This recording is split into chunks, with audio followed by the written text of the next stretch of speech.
Direct open कर दो। अब अपन सीपीसी का एक सुंदर सा डायग्राम बनाएंगे। सीपीसी 1908, वैसे इसका नाम क्या है, कोड ऑफ सिविल प्रोसीजर 1908, पर शॉर्टकट है। अभी सबको लिखना है, सब जने लिखेंगे। टोटल पार्ट इसके अंदर 11 है, टोटल सेक्शन इसके अंदर 158 है। इसके अंदर एक शेड्यूल दी गई है, उस शेड्यूल के अंदर 51 ऑर्डर है। एक्सटेंड इसका होल ऑफ इंडिया में है।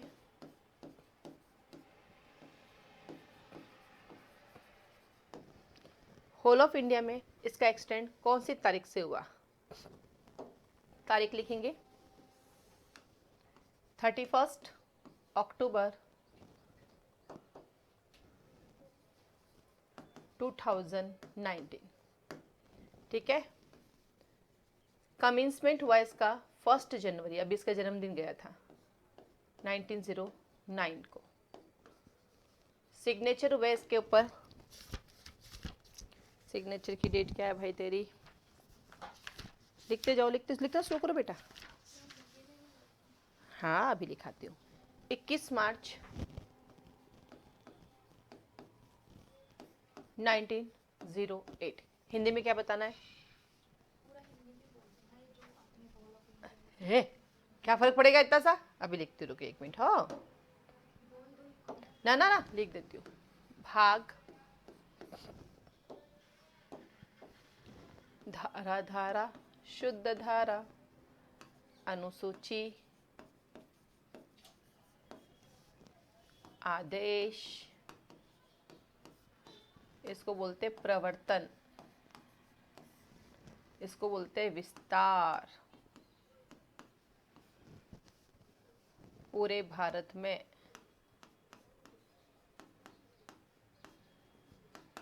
ठीक है। फिर हस्ताक्षर इस पे कब हुए,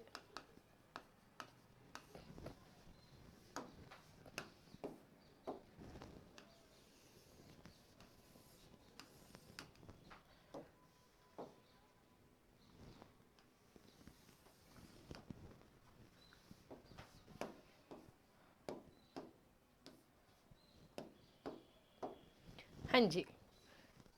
फिर आता एक्ट नंबर 5, यहाँ पे मैं लिखूंगी एक्ट नंबर 5।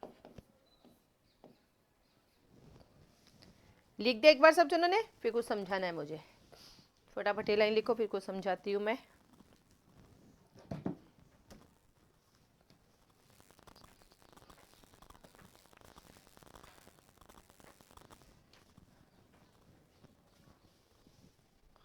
लिख लिया? अब सुनो मेरी बात। ये एक्ट नंबर क्या होता है, इधर देखो सब जने, मैंने लिखा सीपीसी 1908 एक्ट नंबर 5। अब जाओ सीआरपीसी में भी लिखा हुआ है, उसमें 2 लिखा हुआ है, आईपीसी के अंदर लिखा है 45 लिखा हुआ है, एविडेंस एक्ट में 1 लिखा था। होता क्या है तो सुनो, सन 1908 उसके अंदर जनवरी से लेकर दिसंबर तक कितने महीने होते हैं? 12 महीने होते हैं। उन 12 महीनों में बहुत सारे कानून बनते हैं, तो जो जिस नंबर पे बनता है उसका नंबरिंग लग जाता है। जैसे कि आप स्कूल में आते हो, एडमिशन लेते हो, मैं आपका अटेंडेंस रजिस्टर बनाती हूँ, सबकी अपनी अटेंडेंस होती है, किसी का 1 नंबर, किसी का 2, किसी का 3, किसी का 4, तो उस पूरी क्लास में सबका अपना नंबर मिलता है। ठीक वैसे इस पूरे साल में बहुत सारे कानून बनते हैं। उस कानून में इसका नंबरिंग जो बना था 5 नंबर पे बना था। अब जैसे हरियाणा जुडिशरी वाले बच्चे हैं, उनके कोर्स में रजिस्ट्रेशन एक्ट है, ठीक है। उस रजिस्ट्रेशन एक्ट का नाम है रजिस्ट्रेशन एक्ट 1908। देखो ये भी 1908 का है, ये भी 1908 का है, लेकिन इसका एक्ट नंबर क्या है? 16। इसका सिग्नेचर 16 नंबर पे हुआ, तो ये 16 है। तो कानून चलता है, किससे चलता है कानून? सेक्शन से चलता है। कानून लिखा आता है act number 2 of 1973 this this this. अब वो क्या है आपको पता होना चाहिए, वो सीआरपीसी की बात करें, क्योंकि हमारा कानून पूरा किससे चलता है? सेक्शन से। कहते ना राम पर दफा 302 लगी है, कभी कहते हैं राम पर मर्डर लगा है, क्या बोलते हैं? 302। आप क्या बोलते हो? मेरे साथ 420 हुई है, यही कहोगे? ये कहते चीटिंग हुई? नहीं, क्या कहते हैं? मेरे साथ 420 हुई है। तो हमारा कानून क्या चलता है, सेक्शन से चलता है, इसलिए हमें एक्ट नंबर का मतलब पता होना चाहिए। अब मुझे ये एक्ट नंबर क्यों याद है रजिस्ट्रेशन का, पता है सब चीजें मेरे को, यहाँ कंप्यूटर तो लगा हुआ नहीं है कि सब कुछ डाल दूंगी, 8 दूनी 16 ऐसे करके मैंने याद कर लिया। मतलब हर चीज को ट्रिक से याद करना पड़ता है, क्योंकि इतना सारा कानून कैसे याद करोगे, आप तो पढ़ोगे सिर्फ 15 सब्जेक्ट और मुझे याद है 75 सब्जेक्ट, क्योंकि मैं इंडिया के सारे स्टेट के लोअर जुडिशरी पे पढ़ाती हूँ, हाई जुडिशरी पढ़ाती हूँ, तो सारी चीजें ट्रिक से याद करनी पड़ती है मुझे, क्योंकि दिमाग तो छोटा सा ही है ना, रजनीकांत का दिमाग तो है नहीं हमारे पास कि सब कुछ अंदर आ जाए। ठीक है, तो एक्ट नंबर का मतलब समझ गए। अब हम जो भी कानून पढ़ेंगे ना उन सब में एक्ट नंबर है। तो अभी पूनम बताएगी हमें। पूनम आप बताइए हमें टीपी का एक्ट नंबर क्या था। टीपी पढ़ रखा है आपने, जो पढ़ लिया वो मैं पूछूंगी। पूनम टीपी का एक्ट नंबर क्या था? 4। पूनम ने कहा टीपी का 4 था। ठीक है, आप बताइए कॉन्ट्रैक्ट का क्या था पूनम? कॉन्ट्रैक्ट 9। ओके, लिमिटेशन का क्या था? क्योंकि लिमिटेशन अभी हम पढ़ रहे हैं, लिमिटेशन का एक्ट नंबर। Very good. इस बच्चे को मैं रोज जब भी सवाल पूछती हूँ ना, लास्ट में बोलती हूँ तेरा सिलेक्शन इस बार पक्का। आज फिर से यही कहूंगी, तेरा सिलेक्शन पक्का, क्योंकि तीनों ही सही जवाब है। वेरी गुड बेटा, ये होनी चाहिए प्रिपरेशन। अब तक जो सब्जेक्ट पढ़ लिया उस सब्जेक्ट का इतना तो पता होना चाहिए आप लोगों को। ठीक है, वेरी गुड बेटा।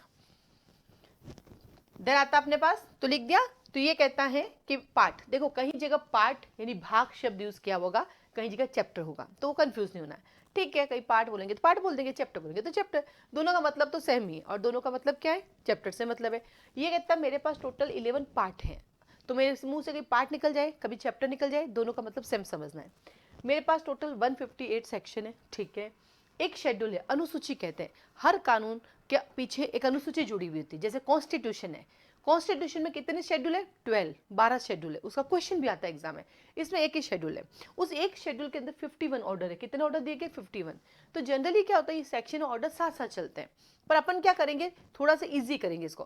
पहले सारे सेक्शन पढ़ लेंगे, फिर ऑर्डर पढ़ेंगे, फिर ऑर्डर में जो जो सेक्शन आएंगे उनको वापस रीडिंग करेंगे, तो अपने सेक्शन की क्या हो जाएगी, 2 बार रिवीजन हो जाएगा। ठीक है, अगर मैं साथ में पढ़ाऊंगी, जैसे कि मैंने लो एक क्वेश्चन लिखा है, मैंने आपको कराया सेक्शन नंबर 36, फिर उसके साथ लिखा है ऑर्डर नंबर 21, फिर उसके साथ लिखा है रूल नंबर 12, तो आप कंफ्यूज हो जाओगे चल क्या रहा है कि 36 ये ऑर्डर ये रूल सब कहाँ से आ गए। इससे पहले आराम से सेक्शन करेंगे, सेक्शन याद कर लेंगे, फिर जैसे ऑर्डर करेंगे सेक्शन उनके साथ जोड़ते जाएंगे, तो आपको पता रहेगा अच्छा अच्छा हाँ ये इससे कनेक्टेड है। क्योंकि यहाँ पे क्या हुआ कि ये जो है हमारा सेक्शन है वो सब्सटेंटिव पार्ट बताता है, वो बताता है मैं कौन हूँ, मैं कहाँ से आया हूँ, मैं क्या हूँ, मेरे पास क्या क्या चीज़ें हैं। और जो ऑर्डर है वो प्रोसीजर बताता है, सिर्फ प्री के लिए नहीं। प्री के लिए तो सीपीसी एक प्रोसीजर लॉ है, प्रोसीजर लॉ है, प्रोसीजर लॉ है, लेकिन आपकी नॉलेज के लिए मैं बता दूं, समझने के लिए सीपीसी के पास 2 पार्ट है, एक पार्ट है सेक्शन और एक पार्ट है ऑर्डर्स। सेक्शन इसका 1 से लगाकर 158, ऑर्डर इसके अंदर है 1 से लगाकर 51। जब हम नॉलेज की बात करेंगे ना बेटा, तो सीपीसी का ये जो हमारा सेक्शन है इसको मैं बोलती हूँ सब्सटेंटिव पार्ट। सब्सटेंटिव पार्ट वो होता है जो चीज़ों को डिफाइन करता है, मैं इसको बोलती हूँ सहारवान विधि, क्योंकि ये हमें सारी चीज़ें बताती है। और प्रोसीजर लॉ जो प्रोसीड करता है, तो ऑर्डर इसके प्रोसीजर है, प्रोसीजर है जो इसकी प्रक्रिया बताता है। ठीक है, लिखो इंटरव्यू का क्वेश्चन, लिखो मेन एग्जाम का क्वेश्चन।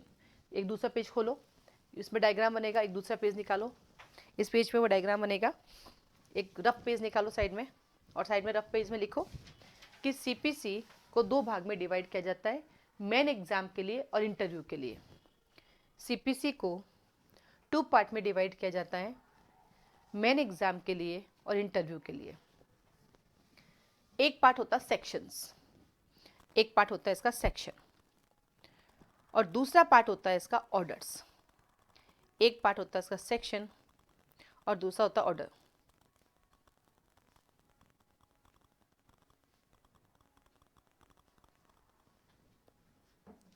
लिख दिया? लिखो सेक्शन जो है उसे सब्सटेंटिव पार्ट बोला जाता है। लिखो सेक्शन जो है उसे सब्सटेंटिव पार्ट बोला जाता है। हिंदी वाले धारा को सारवन भाग माना जाता है, यानी सारवन विधि के रूप में कार्य करती है। धारा को सारवन भाग माना जाता है, यानी ये सारवन विधि के रूप में काम करती है, तो इसको बोलते हैं सब्सटेंशियल लॉ। और जो ऑर्डर्स हैं वो प्रोसीजर बताता है, जो ऑर्डर्स हैं वो प्रोसीजर बताता है, प्रक्रिया बताता है। जो ऑर्डर्स हैं वो प्रोसीजर बताता है, प्रक्रिया बताता है, उसे प्रोसीजर लॉ कहते हैं। कैसा लॉ कहते हैं? प्रक्रियात्मक विधि कहते हैं। तो अब आपको इंटरव्यू पूछे तो इंटरव्यू में क्या बताओगे, इसके 2 पार्ट हैं, ठीक है। यदि आपको मेन एग्जाम पूछे तो इसके 2 पार्ट हैं। लेकिन प्री के लिए सीपीसी कैसा है, प्री के लिए सीपीसी कैसा है, यस कल भी गलत, प्रोसीजर लॉ। हाँ, तो प्री के लिए सीपीसी क्या है, procedure law, procedure law, procedure law. अब आज के बाद गलत नहीं होना चाहिए, ठीक है।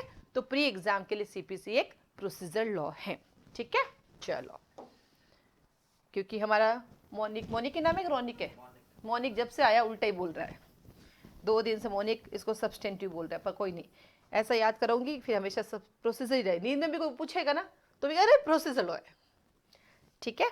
अब देखो क्या होता है बेटा, जब भी हम कोई कानून पढ़ते हैं ना तो उस कानून के अंदर जो पहला स्टार्टिंग होती है ना, जो वो प्रीलिमिनरी होती है, कोई भी कानून पढ़ते हैं। लेकिन आप अपना खोलना, बैरक खोलो बेटा, अपना बैरक खोलो, बैरक देखो सब जने अपने। इस बैग के अंदर देखो प्रीलिमिनरी दिया हुआ ही नहीं, पहले नहीं प्रीलिमिनरी दिया हुआ है पर चैप्टर नहीं दिया हुआ है, दिखा, लेकिन वो चैप्टर में नहीं है, वो अलग से दिया हुआ है। जो प्रीलिमिनरी पार्ट है तेरा इसका, ये अलग से दिया हुआ है, ये देख, ठीक है। और यहाँ से पार्ट 1 शुरू किया हुआ है। जबकि क्या होता है जनरली हमेशा प्रीलिमिनरी से चैप्टर 1 स्टार्ट होता है। अब इसका तो कोई हेडिंग ही नहीं है, मतलब नाम ही नहीं दिया, तो अपन एक काम करेंगे, इसको अपन बोल देंगे, ये यहाँ पर है बेटा, यहाँ पे आ जाओ, ये देखो यहाँ पे दिया पार्ट 1 है ना, यहाँ से नहीं है। तो प्रीलिमिनरी को मैं पूछूंगी आपसे कि भाई प्रीलिमिनरी, तब क्या बोलोगे, तो प्रीलिमिनरी का टाइटल लगा दो स्टार्टिंग। तो जब भी मैं पूछूंगी स्टार्टिंग तो आप बोलना प्रीलिमिनरी, ठीक है। तो स्टार्टिंग, स्टार्टिंग क्या है, अब यहाँ पे लिख दो प्रीलिमिनरी। अब आपको बेटा 2 पेज लो और ऐसा डायग्राम बनाना शुरू करो जैसे मैं बना रही हूँ। ये पूरे 2 पेज में आना चाहिए, यहाँ से यहाँ तक बनाओ, बिल्कुल ऐसे ही बनाओगे, हाँ 2 पेज लो और यहाँ से लाइन खींचो, ऊपर वाला बाद में लिख देना और लिखना स्टार्ट करो। तो सबसे पहला है स्टार्टिंग, प्रीलिमिनरी। प्रीलिमिनरी को हिंदी में क्या बोलते हैं, प्रारंभिक, क्या बोलते हैं, प्रारंभिक। सेक्शन नंबर 1 से लगाकर 8। तो जब भी मैं आपसे पूछूंगी स्टार्टिंग तो आप सब बोलेंगे प्रीलिमिनरी, मैं पूछूंगी कहां से कहां तक तो आप लोग बोलेंगे 1 से लगाकर 8 तक, ठीक है। देन आता है पार्ट नंबर 1।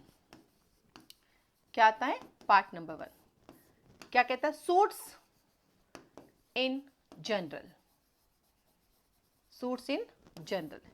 हिंदी में क्या बोलते हैं, साधारण वादों के विषय में। उस बैरक को खोल दो बेटा अपने साथ साथ, साधारण वादों के विषय में, सूट्स इन जनरल, साधारण वादों के विषय में। सेक्शन नंबर 9 से लेकर 35B। स्टार्टिंग क्या है, आप लोगों को रिवाइज करते रहना है। स्टार्टिंग कहां से कहां तक, आपको हिंदी में बोलना है, पर बोलना जब भी पूछूंगी तो रिवाइज करना है, ठीक है। Part number 1 suits in general, कहां से कहां तक, 9 से 35B। अब लिखेंगे पार्ट नंबर 2, क्या लिखा है, एग्जीक्यूशन, निष्पादन, एग्जीक्यूशन निष्पादन। सेक्शन नंबर 36 से 74। स्टार्टिंग बोलते जाओ, प्रीलिमिनरी कहां से कहां तक, 1 to 8। Part number 1 suits in general, कहां से कहां तक, 9 से 35B। पार्ट 2 एग्जीक्यूशन, 36 से 74। देन आता आपका part number 3 incidental, incidental proceeding, आनुषांगिक कार्रवाई, आनुषंगिक कार्रवाई।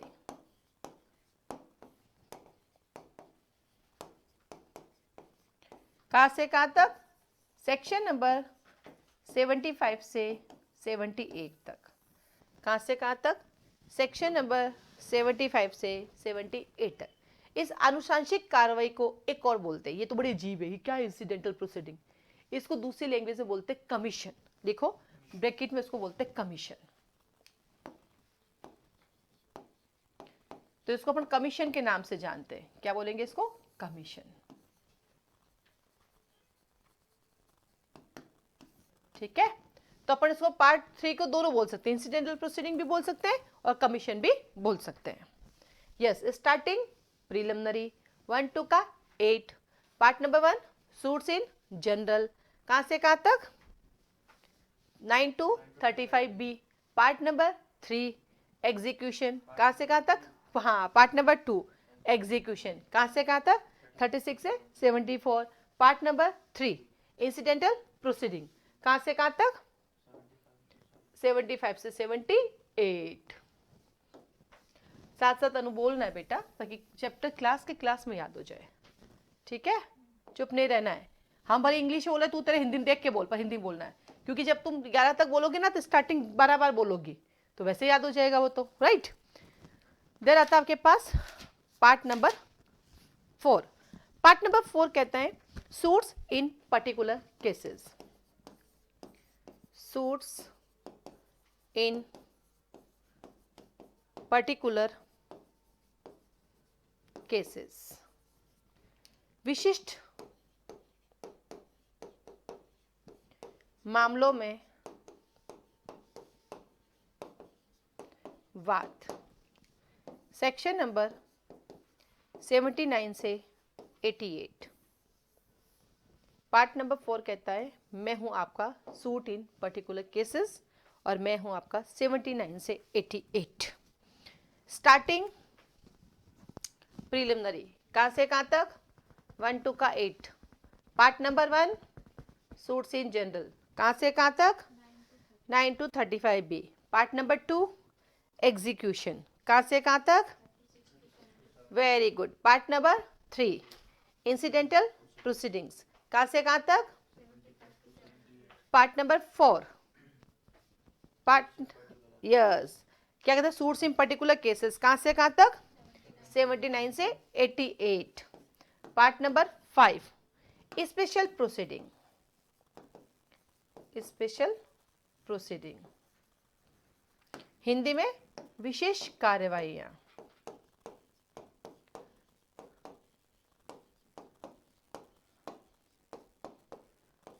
सेक्शन नंबर 89 से 93। Part number 5 special proceedings, section number 89 से 93। स्टार्टिंग प्रीलिमिनरी 1 to का 8। Part number 1 suits in general, कहां से कहां तक? 9 to 35B। Part number 2 execution, कहां से कहां तक? 36 से 74। पार्ट नंबर 3 इंसिडेंटल प्रोसीडिंग, कहां से कहां तक? 75 से 78। पार्ट नंबर 4 स्पेशल सूट्स इन पर्टिकुलर केसेस, कहां से कहां तक? 79 से 88। Part number 5 suit special proceedings 89 से 93। अब आता है 6 कहता है कि स्पेशल प्रोसीडिंग करने के लिए आपको सप्लीमेंटल लेने पड़ेंगे। जिम जाओगे तो क्या लेनी पड़ेगी? सप्लीमेंटल। तो आइए सप्लीमेंटल प्रोसीडिंग,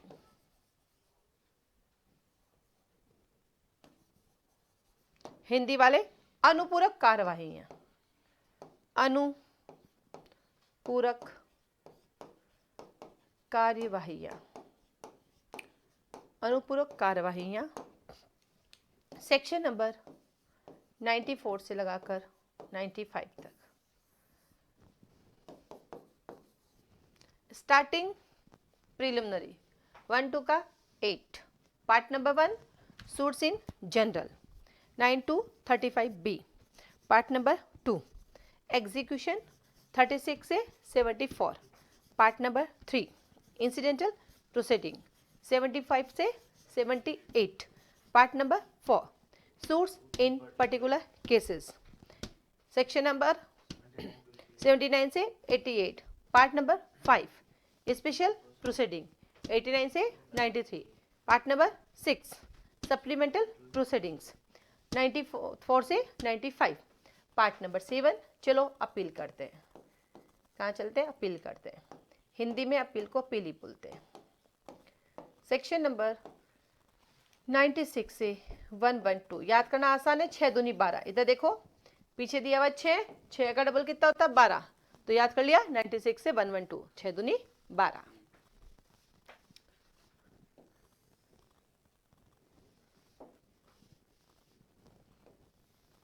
स्टार्टिंग प्रीलिमिनरी अनु हिंदी में बोलो पे बोलो बेटा, देख के बोलो पे बोलो।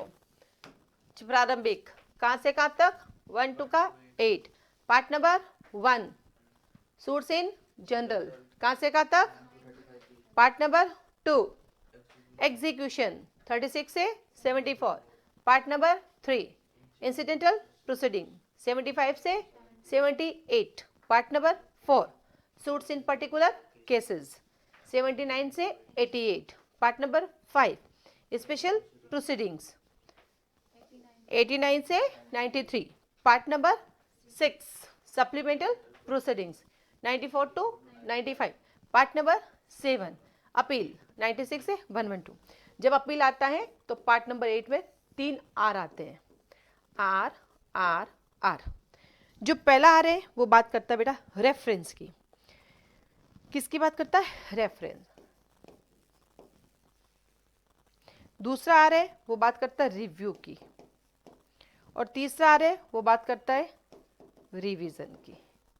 और टोटल कितने हो गए? 113, 114, 115। हिंदी में पहला होता है निर्देश, दूसरा होता है, इसको ऐसे याद रखना है, पुनर्विलोकन, और तीसरा आता है पुनरीक्षण। इसको ऐसे ही याद किया जाता है ताकि 3 सेक्शन हाथों हाथ याद हो गए। ये एग्जाम आते सीधा पूछते हैं रेफरेंस कौन से सेक्शन में है, रिवीजन कौन से सेक्शन में, और रिव्यू। ठीक है, लिख दिया। स्टार्टिंग कहां से कहां तक? Part number 1 suits in general 9 to 35B। Part number 2 कहां से कहां तक? पार्ट नंबर 3 वेरी गुड, कहां से कहां तक? पार्ट नंबर 4 कहां से कहां तक?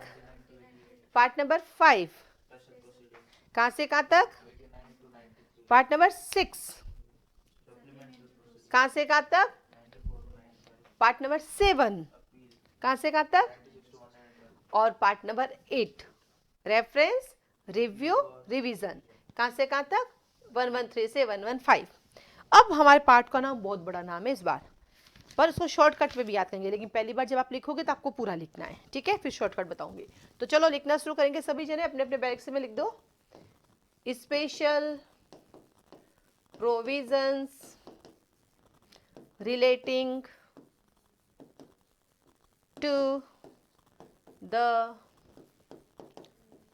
high courts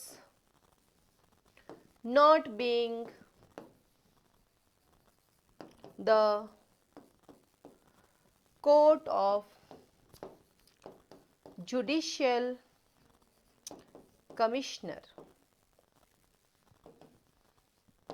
हिंदी वाले ऐसे उच्च न्यायालय, ऐसे उच्च न्यायालय के संबंध में विशेष उपबंध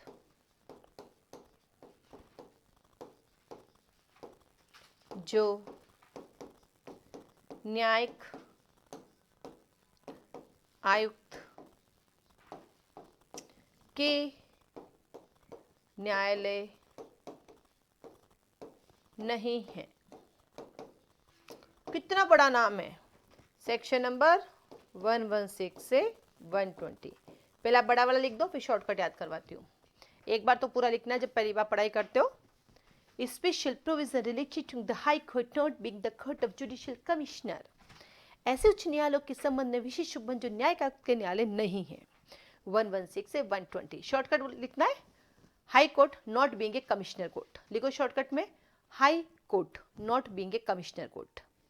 high court not being a commissioner court, उच्च न्यायालय जो कमिश्नर न्यायालय नहीं है। शॉर्टकट भी तो चाहिएगा। उच्च न्यायालय जो कमिश्नर का न्यायालय नहीं है। ठीक है, चलिए नाउ पार्ट नंबर 10। पार्ट 10 कितना मैं रूल्स हूँ उससे पहले स्टार्टिंग इस बार मैं हिंदी में बोलूंगी ताकि अनु मेरे साथ बोल पाएगी। ठीक है, तो तेरे इंग्लिश में बोलना। ठीक है, स्टार्टिंग प्रारंभिक 1 से 8। पार्ट नंबर 1 साधारण वादों के विषय में 9 से 35B। पार्ट नंबर 2 निष्पादन 36 से 74। पार्ट नंबर 3 आनुषंगिक कार्रवाइयाँ, section number 75 to 78। Chapter number 4 विशिष्ट मामलों में वाद, सेक्शन नंबर 79 से 88। चैप्टर नंबर 5 विशेष कार्रवाइयाँ, सेक्शन नंबर 89 से 93। चैप्टर नंबर 6 अनुपूरक कार्रवाइयाँ, सप्लीमेंटर आ गई, सप्लीमेंट रहती है ना 8वीं बोर्ड में, अनुपूरक कार्रवाइयाँ 94 से 95 तक। पार्ट नंबर 7 मैं अपील में करने जाऊंगा, सेक्शन नंबर 96 से 112। पार्ट नंबर 8 RRR निर्देश, पुनर्विलोकन, पुनरीक्षण 113 से 115। पार्ट नंबर 9 ऐसे उच्च न्यायालय जो कमिश्नर की कोर्ट नहीं आई, हिंदी पूरा देखते हैं। ऐसे उच्च न्यायालयों के संबंध में विशेष उपबंध जो न्यायिक आयुक्तों के न्यायालय नहीं है, शॉर्टकट में ऐसे उच्च न्यायालय जो कमिश्नर कोर्ट नहीं है। 116 से 120 और देन चैप्टर 10 रूल्स। आइए नियम बनाते हैं, और रूल्स होते ही हैं तोड़ने के लिए। रूल और रेगुलेशन बनते ही क्यों है? ताकि उनको ब्रीच कर सके, तो रूल्स। अरे डायलॉग है भाई, इसका मतलब ये नहीं है, ये डायलॉग है ना। रूल्स और रेगुलेशन तो होते ही है तोड़ने के लिए, तो जैसे तोड़ोगे तो चैप्टर 11 आएगा मिसलेनियस, सब कुछ खत्म। मिसलेनियस हिंदी में बोलते प्रकीर्ण, हिंदी में 2 नाम है इसको, कहीं जगह प्रकीर्ण लिखा हुआ होगा, कहीं जगह विविध लिखा हुआ होगा। सेक्शन नंबर 132 से 158, 132 से 158। तो मिसलेनियस का मतलब होता है सब कुछ खत्म हो जाना। लिख लिया? ओके, आ जाओ एक बार फिर से वापस देखते हैं पूरा का पूरा। आ जाओ, ये तो इलेक्ट्रॉनिक बोर्ड है, भला हो इसका, नहीं तो पहले व्हाइट बोर्ड पे पढ़ाती थी, मेरे यूट्यूब पे बहुत सारे पढ़ा रखे हैं, वहाँ थोड़े शॉर्ट में हो जाते थे, पढ़ाती तो वहाँ पर भी थी पर थोड़े शॉर्ट में हो जाते थे वो, पर एक ही बोर्ड पे सारे चैप्टर्स आ जाते थे। ये क्वालिटी थी व्हाइट बोर्ड की।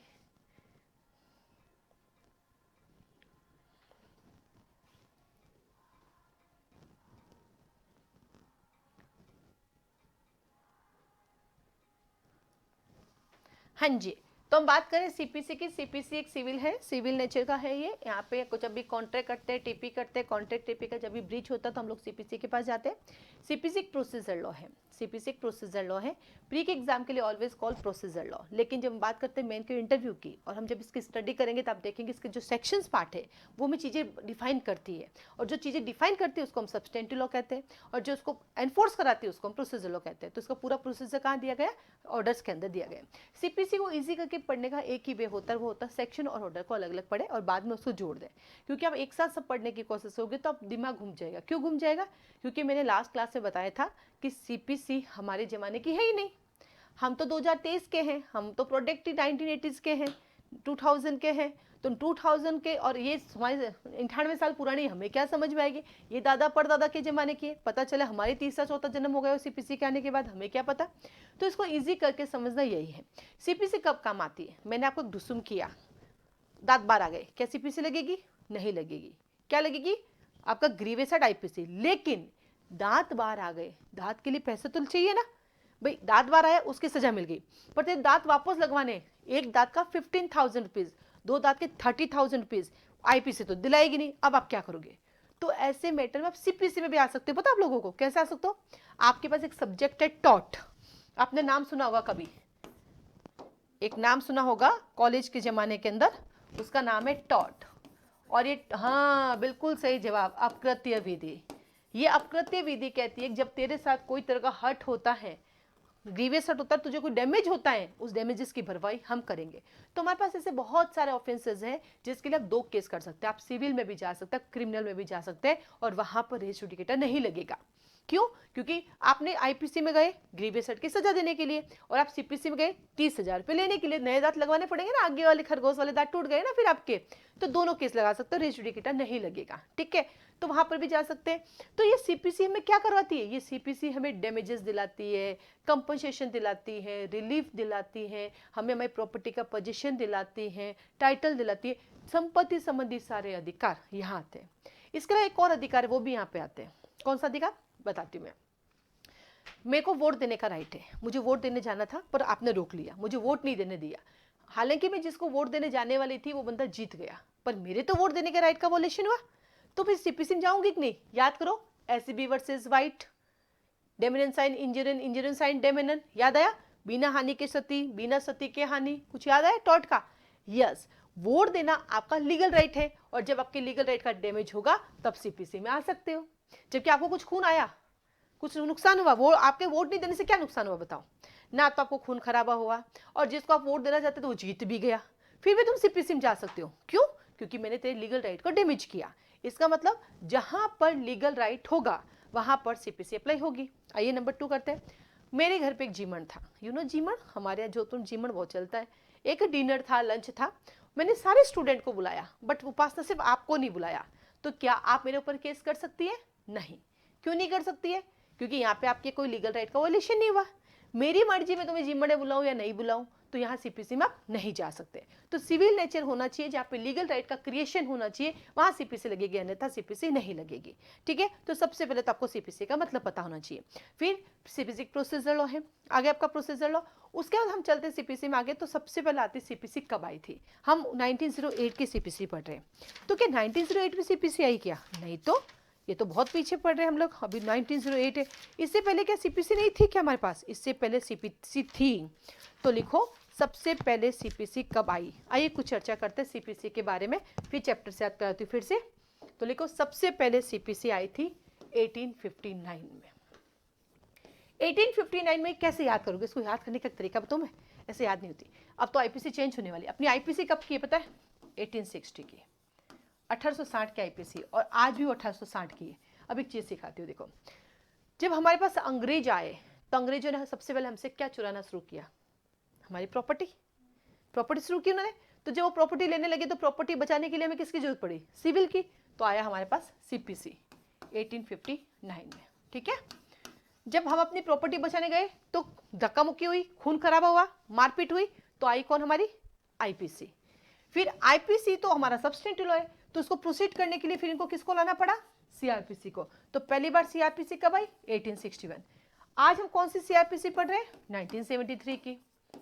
आज हम कौन सी पढ़ रहे हैं? सीपीसी 1908 की। तो मैंने अभी आपको क्या सिखाया कि मेरे को 75 सब्जेक्ट याद है, तो ऐसे थोड़ी याद किए मैंने, कोई कंप्यूटर नहीं है मेरे यहाँ पे, चिप नहीं लगी हुई है। मैंने ट्रिक लिया कि भैया आईपीसी कब आई? 1860, इससे 1 साल पहले सीपीसी, इसके 1 साल बाद सीआरपीसी। पहले प्रॉपर्टी की लड़ाई हुई तो सीपीसी आई, फिर खून खराब हुआ तो आईपीसी आई, आईपीसी को प्रोसीड करने के लिए सीआरपीसी। अब जब ये सब कानून आए तो उन्होंने बोला क्या सबूत है कि मैंने ऐसा किया? तब जाके ये लोग ये क्या है? Indian evidence act 1872। इनको 12 साल लग गए साक्ष्य अधिनियम लाने में। इनको पता ही नहीं था सबूत भी देने पड़ते। लोग तो कहेंगे क्या कहा? किसी ने कह दिया कि मैडम मैडम ये उपासना जो है ना आपकी बुराई कर रही थी। मुझे किसने? पूनम नाके कहा कि मैडम आपको पता है उपासना आपकी बुराई कर रही थी। मैं पूनम से क्या कहूंगी? तेरे पास सबूत क्या है कि पूनम मेरी उपासना मेरी बुराई कर रही थी? सीधा सबूत मांगूंगी ना भाई। आज कोई भी तेरी बुराई करेगा तो सबसे पहले क्या कहेगी? सबूत ला के दे। मैं तो भरोसा नहीं करती, और मुझे इतना भरोसा है कि दुनिया पूरी बुराई कर ले पर उपासना कभी मेरी बुराई नहीं करेगी। मुझे खुद से भी ज्यादा उपासना पे भरोसा है ना उपासना? तू तो नहीं करेगी। तो क्या मांगा मैंने? सबूत। जब प्रूफ मांगते हैं तो हमें एविडेंस की जरूरत पड़ी। तो अब पता चल गया पहली बार सीपीसी का भाई याद करने की जरूरत पड़ी? नहीं पड़ी ना। 1860 याद कर लो, 1 साल पहले वो, 1 साल बाद वो। ठीक है, तो आइए हमारे पास सबसे पहले सीपीसी आई 1859 में, ये आ गई 1859। उसके बाद ये चेंज होती गई। लिखो बाद में कब चेंज हुई है? 1877 फिर चेंज हो गई है, फिर 1882 में फिर चेंज हो गई है, और आज हम पढ़ रहे हैं 1908 की सीपीसी। आज हम कौन सी पढ़ रहे हैं? 1908 की सीपीसी। तो अब तक कितनी हुई है? अब 1908 के बाद अमेंडमेंट कितने हुए हैं? 1908 के बाद सीपीसी में अमेंडमेंट कितने हुए हैं? कितने अमेंडमेंट हुए हैं? लिखते जाओ। सबसे पहले तो अपने सारे कानून का पहला अमेंडमेंट पता कब हुआ? जब हमारा कॉन्स्टिट्यूशन आ गया। तो इसका अमेंडमेंट हुआ 1951 में। पहला अमेंडमेंट कब हुआ? 1951 में। उसके बाद हुआ हमारा 1956 में। उसके बाद हुआ 1976। ये जो 1976 का अमेंडमेंट है ना सीपीसी का, ये सबसे बड़ा अमेंडमेंट था। जैसे हमारे कॉन्स्टिट्यूशन के अंदर सबसे बड़ा अमेंडमेंट कौन सा है? 42nd अमेंडमेंट, 42वां संविधान संशोधन है ना, वैसे ही सीपीसी का सबसे बड़ा अमेंडमेंट 1976 है। पहले सीपीसी में 5 शेड्यूल हुआ करती थी। एक शेड्यूल में 51 ऑर्डर है, 5 शेड्यूल होते तुम गिल्ले हो जाते, पढ़ते क्या। इसने हटा के एक शेड्यूल ले आया। उसके बाद हमारे पास अमेंडमेंट हुआ है 1999 और देन हमारे पास अमेंडमेंट हुआ है 2002।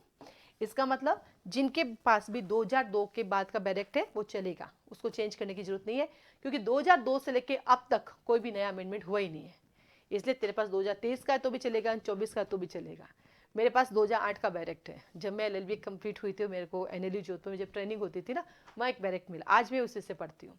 2008 से 2024 आ गया है, कितने सारे साल हो गए। वो ना पुरानी चीज़ें छोड़ी नहीं जाती है, पुराने कपड़े फट भी जाए तो भी हम वही पहनते हैं, घर में डांट भी पड़ती है, नए वाले का क्या करेंगे, अचार डालेंगे क्या, हमें लगता है अचार डालो चाहे कुछ भी, और वो नए वाले लोगों को देते हैं अपन, लेकिन पुराने पूरे अपन ही पहनते बाद में। और तो और जब वो पुराना होता है तो उसको पोछा बना के घर में पोछा और लगाते हैं, उसको हमसे जुदा नहीं होने देते। बिल्कुल मेरे कुछ ऐसे बैरेक्ट है मेरे पास 2008 के। मेरे इवन दो टी भट्टाचार्य जी की जो इंटरप्रिटेशन की बुक है ना, वो भी मेरे 2008 की, जब मेरे LLB फाइनल ईयर थी उस दिन की किताब आज भी है, और उसी से पढ़ती हूँ मैं, क्योंकि कोई अमेंडमेंट ही नहीं है इसके अंदर। अब यहाँ पे एक सवाल आता है बेटा कि ये दोनों कई प्री में आया हुआ, ये दोनों कब लागू हुए। ये हुआ तो 1999 में, पर लागू 2002 में हुआ। तो इसकी डेट लिख दो, ये दोनों ही 1 जुलाई 2002 से अप्लाई हुए। ठीक है, इसमें क्या कर दिया इन्होंने, कह दिया सूट की 2 कॉपी होनी चाहिए। क्या क्या है इस अमेंडमेंट में, सूट की 2 कॉपी। सूट की 2 कॉपी का मतलब क्या हुआ, वकीलों के पैसे लगने लग गए, भाई 2 कॉपी में दोगे तो वकील साहब के पैसे नहीं लग गए। तो इस मतलब बहुत सारा अमेंडमेंट हुआ जिसमें ये भी था। तो वकील साहब ने चैलेंज किया सारे वकीलों ने मिलकर कि ये अमेंडमेंट सही नहीं है, इसको हटाया जाए। क्या कहा, इन दोनों अमेंडमेंट को हटाया जाए। किस में अमेंडमेंट हुआ, केस का नाम लिखो, Salem advocate bar association Tamil Nadu versus Salem advocate bar association Tamil Nadu versus union of India. Union of India को शॉर्ट में हम लिखते हैं UOI। केस का नाम लिखो, यूनियन ऑफ इंडिया 2003। इस केस में कहा कि 1999 और 2002 का ये जो अमेंडमेंट है, ये गलत है, इसको हटाया जाए। Salem advocate bar association Tamil Nadu versus union of India 2003। और इस केस में कहा गया है कि ये अमेंडमेंट अनकॉन्स्टिट्यूशनल डिक्लेयर किया जाए। कोर्ट ने कहा नो, दिस इज कॉन्स्टिट्यूशनल, हम इसको अनकॉन्स्टिट्यूशनल डिक्लेयर नहीं करेंगे, ये बिल्कुल सही है और हम इनको चेंज नहीं करेंगे। बोला ठीक है, फिर मानो। अब देखो बेटा, जब एक केस आता ना तो उस एक केस में बहुत सारी फाइंडिंग्स आती है। ये सिर्फ इतना सा नहीं हुआ, इसमें एक और बात भी आई थी। इसमें एक बात और आई है कि इस केस में ये भी कहा हुआ कि एडजमेंट 3 बार कर दिया, कि किसी भी केस में आपको 3 बार से ज़्यादा एडजमेंट नहीं देंगे, स्थगन नहीं देंगे। तो फिर इस केस में कहा नहीं भाई, जरूरत पड़ी तो 3 से अधिक बार भी दे सकते हैं। तो ये केस आगे कई बार रिपीट होगा, क्योंकि एक केस में 100 फाइंडिंग्स आती है। Kesavananda Bharati versus state of Kerala 1973। Constitution का ऐसा कोई प्रोविजन नहीं है जहां पर वो नहीं आते, तो ये चलता रहता है। ठीक है, चलिए, तो आपको पता चल गया कि अब तक कितनी बार बनी अपनी है, 4 बार। इतने सारे इसके अमेंडमेंट हो गए हैं। ठीक है, अब आया अगला सवाल, CPC में अमेंडमेंट कौन कर सकता है। तो क्वेश्चन लिखेंगे सभी जने, CPC में अमेंडमेंट कौन कर सकता है। लिखो क्वेश्चन, CPC में अमेंडमेंट कौन कर सकता है। Number A central government, number B state government, number C A and B दोनों, number D central government, state government, appropriate government, high court and supreme court. Number A central government, number B state government, number C A और B दोनों, number D central government, state government, appropriate government, high court, supreme court सब जने। हिंदी में केंद्रीय सरकार, राज्य सरकार या फिर केंद्रीय सरकार, राज्य सरकार, समुचित सरकार, उच्च न्यायालय या फिर सुप्रीम कोर्ट। सुप्रीम कोर्ट को बोलते हैं उच्चतम न्यायालय, उच्चतम न्यायालय। चैट बॉक्स यानी जो लाइव क्लास से बैठे हैं ऑनलाइन में वो तो अपने उसमें दो, और ऑफलाइन वाले 1 2 3 4 ऐसे बताना है, ठीक है। यस,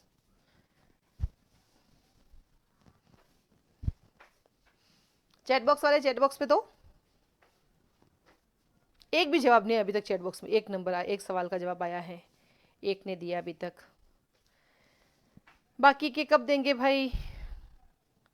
एक और जवाब आया है, दो दो दो दो दो। ओके ओके, तो मोस्ट ऑफ बच्चों का गलत, ए और बी दोनों। तो क्या कहेंगे? दोनों अमेंडमेंट कर सकते हैं। कैसे कर सकते हैं उसका कारण लिखो, लिखो सीपीसी कॉन्स्टिट्यूशन के कॉन्करेंट लिस्ट का सब्जेक्ट है। लिखो सीपीसी कॉन्स्टिट्यूशन के कॉन्करेंट लिस्ट का सब्जेक्ट है। हिंदी वाले समृद्धि सूची, समृद्धि सूची। तो लिखो सीपीसी कॉन्स्टिट्यूशन के कॉन्करेंट लिस्ट का सब्जेक्ट है, समृद्धि सूची का कॉन्करेंट लिस्ट का सब्जेक्ट है। लिख दिया, कॉन्करेंट लिस्ट का सब्जेक्ट है। सब्जेक्ट नंबर लिखो 13, कौन से नंबर पे आता है सीपीसी? 13 नंबर पे। तो लिखो कॉन्करेंट लिस्ट का सब्जेक्ट नंबर 13 है, सब्जेक्ट नंबर 13 है। सो जब कॉन्करेंट लिस्ट पे लॉ दोनों ही बना सकता है, सेंट्रल गवर्नमेंट भी बना सकता है, स्टेट गवर्नमेंट। तो सो सीपीसी में अमेंडमेंट सेंट्रल गवर्नमेंट और स्टेट गवर्नमेंट दोनों ही कर सकती है, सेंट्रल गवर्नमेंट और स्टेट गवर्नमेंट दोनों ही कर सकती है, सेंट्रल गवर्नमेंट स्टेट गवर्नमेंट दोनों। तो फिर से प्री का साथ अब मैं आपको बताती हूँ, not only CPC, CPC, CrPC, IPC, evidence, contract, TP, partnership, sale of goods act, इन सब में अमेंडमेंट दोनों कर सकते हैं, क्योंकि सारे सब्जेक्ट समृद्धि सूची के कॉन्करेंट लिस्ट के हैं, ठीक है।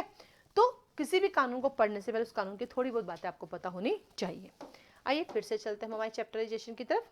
हाँ जी, तो हम बात करते हैं सीपीसी 1908 की। तो टोटल इसके अंदर 11 पार्ट है, टोटल इसके अंदर 158 सेक्शन है, टोटल इसके अंदर एक शेड्यूल है जिसमें 51 ऑर्डर दिए गए हैं। इसका एक्सटेंट पूरे इंडिया में है। ये 1 जनवरी 1909 को इसका कमेंसमेंट हुआ और इसकी सिग्नेचर डेट है 21 मार्च 1908। आजकल सिग्नेचर डेट भी एग्जाम में पूछने लग गए हैं।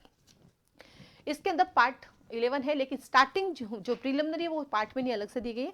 तो स्टार्टिंग कहता मैं तो प्रीलिमिनरी हूँ, पार्ट 1 कहता मैं सोर्स इन जनरल हूँ, पार्ट 2 कहता मैं एग्जीक्यूशन हूँ, तो पार्ट 3 कहता मैं कमीशन दे दूँ, पार्ट 4 कहता है कि मैं सूट्स करूँगा पर्टिकुलर केसेस में, तो पार्ट 5 कहता मैं स्पेशल प्रोसीडिंग करा दूंगा, तो पार्ट 6 कहता है कि सप्लीमेंटल लेने पड़ेंगे, तो पार्ट 7 कहता अपील कर दूंगा मैं, 8 कहता अपील के साथ रेफरेंस रिव्यू भी है, तो 9 कहता हाई कोर्ट जाना पड़ेगा, तो 10 कहता मैं तो रूल बताऊंगा, 11 कहता मैं इसलिए नहीं, सब कुछ खत्म हो गया। तो इस तरह से सीपीसी को याद करने के लिए सीपीसी के बारे में कुछ चीज़ें पता होनी चाहिए। तो ये जो क्लास आपके सामने है ये हम लोगों की ऑनलाइन और ऑफलाइन लाइव क्लासेस चलती है। यहाँ पे झूम ऐप पे भी बच्चे बैठे हैं जहाँ से मैं क्लास पढ़ा रही हूँ, और मेरे पास ऑफलाइन में भी बच्चे बैठे हैं। ये मैं यूट्यूब पे डाल रही हूँ, सिर्फ इसलिए डाल रही हूँ कि सीपीसी को कैसे पढ़ा जाता है। साथ ही साथ सूर्यनगरी यूनिक लॉ क्लासेस अपने फाउंडेशन बैच में एक एक लाइन किस तरह से पढ़ाती है, जो हमेशा कहते हैं 0 से Z तक पढ़ाते हैं, हर चीज़ आपको क्लियर कराते हैं। तो ये उसी का डेमो है, तो आप लोग हमारी क्लासेस ज्वाइन कर सकते हैं। आप पर्टिकुलर सब्जेक्ट हमसे ले सकते हैं, और आप चाहे तो पूरा फाउंडेशन बेस ले सकते हैं। आप पर्टिकुलर स्टेट को लोगे तो स्टेट वाइज उसकी फीस लगेगी, आप चाहे तो पूरा इंडिया भी ले सकते हैं। क्लासेस जनरली हमारी मॉर्निंग इवनिंग में चलती है। मॉर्निंग में हम लोगों का टाइमिंग रहता है 7:30 से लेकर 10:30, बट आधा घंटा ऊपर नीचे सर्दी गर्मी को देख के हो जाता है। इवनिंग में हम लोगों का टाइमिंग रहता है 5 to 8, लेकिन सर्कमस्टेंसेज में कभी थोड़ा आधा घंटा ऊपर नीचे होता है। तो क्लासेस की जो भी जानकारी चाहिए, मेरा नंबर इसमें दे रखा, आप मुझे कॉल मैसेज कर सकते हैं। आप व्हाट्सएप पर भी पूछ सकते हैं कि मैडम मुझे राजस्थान की फीस बता दीजिए, या मुझे उड़ीसा की फीस बता दीजिए, या मुझे वेस्ट बंगाल की फीस बता दीजिए, आप उससे पूछ सकते हैं। तो सीपीसी को पढ़ने का तरीका क्या था, पहले उसके बारे में जानो वो है क्या, और सबसे पहले चैप्टराइजेशन करो, लिख के बढ़िया से उसको याद करो। जब आप चैप्टर्स पढ़ते आते कहानी भाई खत्म हो जाती है आपकी। आपको लगता है कि ये क्या तरीका है, बताती हूँ मैं। एमपी का एग्जाम हुआ है अभी हाल ही में हुआ 2 दिन पहले, वही बच्चा क्लियर कर सकता है जिसके पास बैरेक्ट हो, जिसके टिप्स पे बैरेक्ट हो, उसका पेपर शानदार है। देखो केस लो सबके लिए इक्वल है, आप कितने केस पढ़ के जाओगे, 100 200 600 पॉसिबल है, नॉट पॉसिबल का आप हजारों केस पढ़ के जाओगे। तो केस लो एग्जाम में जब आता है तो सारे बच्चे इक्वल ही रहते हैं केस लो में, लेकिन जिसके पास कंटेंट अच्छे है, जिसका बैरेक्ट उसके हाथ में है, वो कर लेता है। तो हम लोगों को पढ़ाने का 3 तरीका होता है, हम अपने बैरेक्ट को कभी नहीं छोड़ते। आपने देखा होगा लाइव क्लासेस के अंदर कि मेरे हाथ में बैरेक्ट था, लेकिन अगर वही मैं यूट्यूब पे सिर्फ वीडियो डालती हूँ डेमो के लिए या प्रचार के लिए, तो मेरे हाथ में कभी बैरेक्ट नहीं होता, लेकिन क्लास में मैं कभी बैरेक्ट छोड़ती नहीं हूँ, क्योंकि आना तो सब इसी से।